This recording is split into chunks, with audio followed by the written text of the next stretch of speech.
What's up, folks, for another session of Let's Chat with Meor Adlan. Now, what is the first thing that a lot of entrepreneurs, a lot of business owners think day in and day out? Stocks enough? Enough customers? How's my marketing doing? Don't think so. I believe, my own opinion, a lot of you guys out there, business owners out there, the first thing that comes to mind is, where's the money?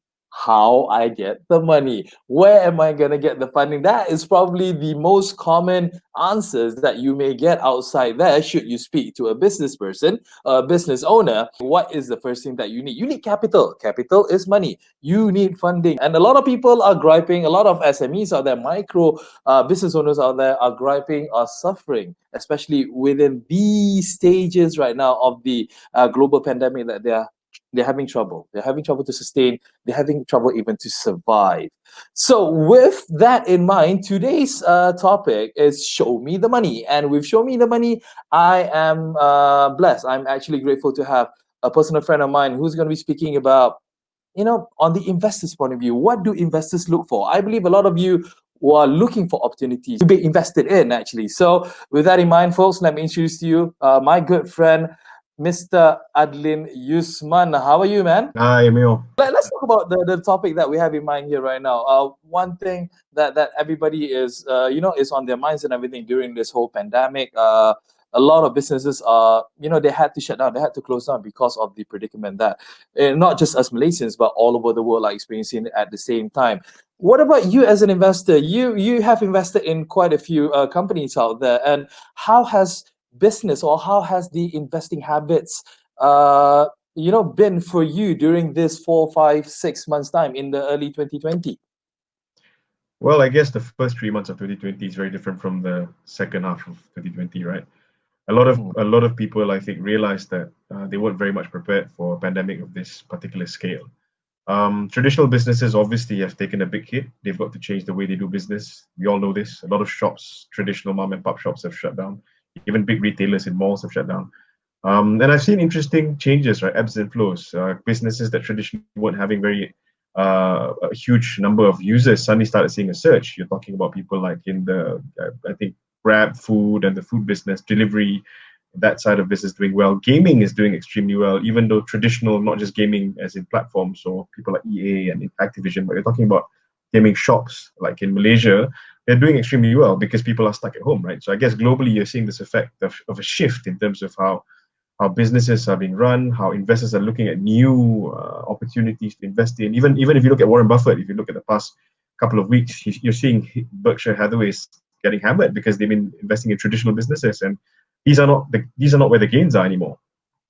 Yeah, definitely the whole demographic or the whole landscape of the game has changed quite dramatically due to the unforeseen circumstances that we are experiencing right now. And for you as an investor, again, what exactly do you look for? Should you want to invest in certain things? As you mentioned, a lot of the gaming industry, the esports industry, all of this thing that the delivery industry has gone quite substantially high during this pandemic.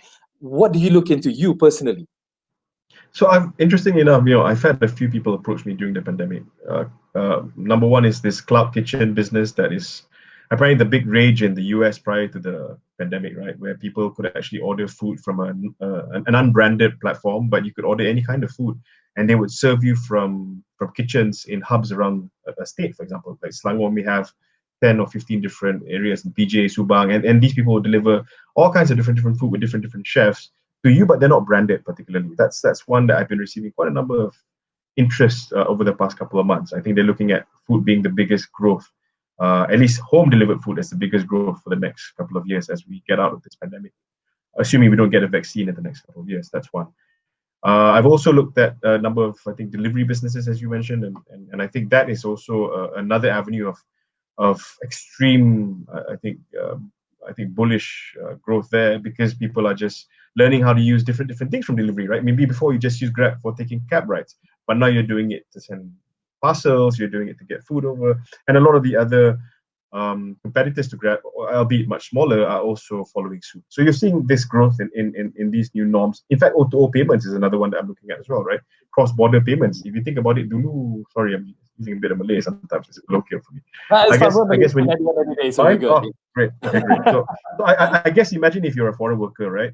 Mm. Traditionally, you've been sending your money at an outlet, a physical outlet. It's also like a time for you to spend once a month to get out of your I think camp of people and then move on to the city and then just do your remittance, right? Imagine you not being able to do that because of the MCO over the past couple of months. Not only have they not been able to go out and enjoy their break, but they also have not been able to send money back home, which is crazy if you think about it. These people are surviving. I mean, their families back home are surviving on every dollar that the husband sent back. So these are the things you're looking at a huge, I think, seismic wave of change where technology needs to intervene fast, and investors are looking at it deeply. Funny you should mention that, because you've been talking about very much on the technology side of it. I mean, like looking at businesses which uses or applies a lot of technology. You're talking about delivery. You're talking about transferring money abroad. It has some sort of technology that's that's it's using. Does that mean that conventional kind of companies, your typical retailers, your, like I said, your mom and pop shops, those kind of businesses, can't they ever attract interest of investors such as yourself? How are they able to actually get your attention then? Are they just a dying breed, just waiting to just be swept off just like that, you think? That's a very it's a very good question. I think to be fair, historically, investors in the past, I don't know, since the beginning of, I think, modern Malaysia has been investing itself in very brick and mortar businesses, agriculture, infrastructure, you name it, right? You can get not easy, like you can find people who understand these businesses, which is why I mentioned Warren Buffett, the traditional businesses. The technology type businesses are very difficult. They are intangible, right? You can't physically hold a product. It could be a platform, it could be a service. Now, I'm not saying that it will be the end of people getting investment for brick and mortar. I firmly believe that there will always be a place for brick and mortar shops. You will still want to have people walk in and actually touch, feel, and I think try and have that conversation with the salesperson, because that in itself is a huge component of retail, right? You want to see someone, because sometimes you wouldn't even know what you're buying, especially when it comes to certain products. Like, let's say you're buying a fridge. How often do you buy a fridge? How would you know which fridge is good for you? You wouldn't know this buying it on Lazada. Impossible. You might get one that's probably too big or too small. So you still have value for physical retail chains. I guess my concern is obviously the footfall. People are just worried to actually go. If it's not necessary, you won't be going out, right? I mean, of course, Malaysia is now in the recovery phase. People are enjoying themselves, that freedom. You're seeing that happening. But of course, you've got the scary. The malls are packed right now. I mean, like ever since the government has lifted and changed it to the RMCO. I mean, I just visited Mid Valley the other day, and there were plenty of people, mind you. And granted, following all the SOPs with social distancing and everything, retail is still here to stay. But as you saw, I mean, like over the news, everything, you got the big people like Zara. You got other kind of retailers who had to close shop. I mean, it's quite startling. It's quite maddening if you think about it. 6 months ago, a year ago. Right. Yeah, but Zara doesn't need to have physical outlets. At least not that many, right? If you think about it, what's if you look at Uniqlo, that's a very interesting proposition. If the only reason why I don't shop Uniqlo is because it's so easy to go to a physical Uniqlo shop, but they've got more options or SKUs online, right? So I mean, of course, me or you were once very big, right? You know how it is to find sizes of that. You're now very slim. You're talking to the mirror, aren't you? You're actually referring to yourself, right? No, but if you're a certain size, that's neither L or XL. Can you imagine the size you're trying to find? But they're not going to keep these off size, because Malaysians in general are probably medium size, right? The Korean slim size, especially typical Asian, Asian, right? So they follow that, because if you look at the Korean movie stars, they're all very skinny, slim. So everybody's trying to emulate that. And I guess Uniqlo as an example. I mean, not saying Uniqlo in general, but retailers are pushing towards online because they can then keep their stocks in warehouses, which means less square meters in malls, which are expensive. So online is definitely the way to go. And if you're pushing back the investors, they would definitely want to invest in, even if it's a retail physical outlet, they want to invest in a retail outlet with a large online presence. That's what I would think people be looking for. No, I think that's a very fair statement, because at the end of the day, when you are trying to compare between having a brick and mortar kind of store versus something is online, the cost of it's quite significant. A lot of people, they may know that, but they may not know how extensive the savings that one can actually do between these two different kind of setup and everything. Okay, jumping a bit to back to investing and everything. I actually have a very interesting question. As much as the country is trying to help, the government is trying to help with coming up with grants, coming up with, help in regards to financial support and everything. I just wanted to get your opinion on something. A company who gets a grant, 100% grant from the government versus somebody who's able to invest in the company with a takeaway of maybe 20%, 30% of the equity and everything. Which is actually better? Is free money is always good? Is free money actually free money? There's never free money. I think everybody knows there's no such thing as a free lunch. Grants are not actually completely free money. There are usually caveats for you. If you succeed, you have to pay it back, right? So it's more about paying it forward. It's the reason why you say, everybody thinks that grant entrepreneurs are free money is because most of them fail. And that's why they never could pay back, because they didn't get to the point that they could actually create revenue and then repay back that grant. So I guess it's a balancing act. For you to have just grants means you only have a limited amount of money to grow as well, because grants are huge, right? You're not going to be able to build global businesses from just the grant money alone, unless, of course, you're extremely lucky or your business is something that's completely unique.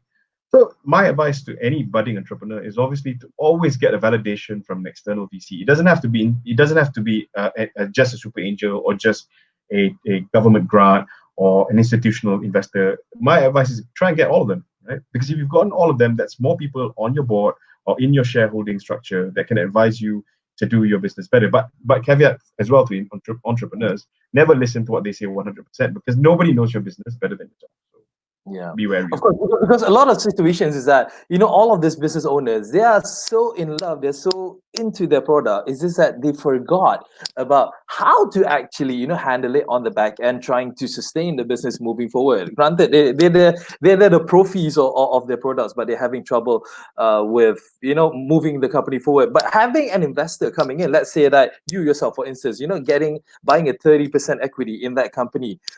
And are you that kind of an investor who just sits back and relax and let the company run by itself? Or are you more of a hands-on, like trying to butt your nose into it, trying to help out any way possible? You definitely want to protect your investment, don't you? So, yeah. So if I invest as a person, it's an angel. So angels are tricky, right? Because it's your own hard-earned money. You're putting money into someone's company, and you're very worried that they're going to run literally away with that money.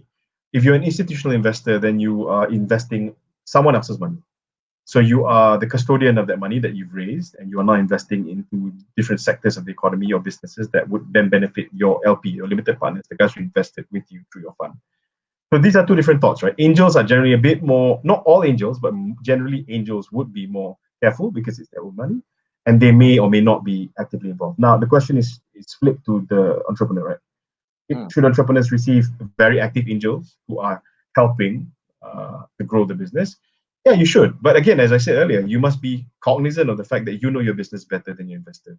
Otherwise, if you listen to them, then it becomes their business. I'm not saying that that's not correct, but it's a balancing act. You've got to know what's right for your business and what is the best advice at that time. Yeah, it's all about settling in to really make sure that you have handle of things, but at the same time getting the support from all your fellow investors within the company as well. Okay, we're running out of time, Adlin, but last one, I do want to ask you, what are you looking for personally? Who are you looking for right now? What kind of businesses are you looking for? Should there are people who are interested in pitching you apart from what has been pitched to you?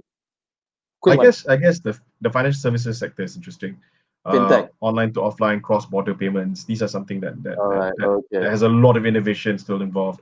Any kind of gig economy innovations, that can improve on the way you deliver things, which means you're optimizing logistics. These are things that are killer for us. Cool, sweet stuff. Everybody's working hard right now, to get that particular funding to make sure that their business is alive and well beyond the years and everything. Thank you so much, Adlin Yusman, our friendly friend, technocrat. Thank you so much for being on Let's Chat, and Thanks for having me. bid you farewell. Thank you so much, and hope you're not sustaining. Hope you are growing, not just size physically, but also your business as well, moving forward. Thank you very much, sir. Thanks. All right. Lovely, Meor.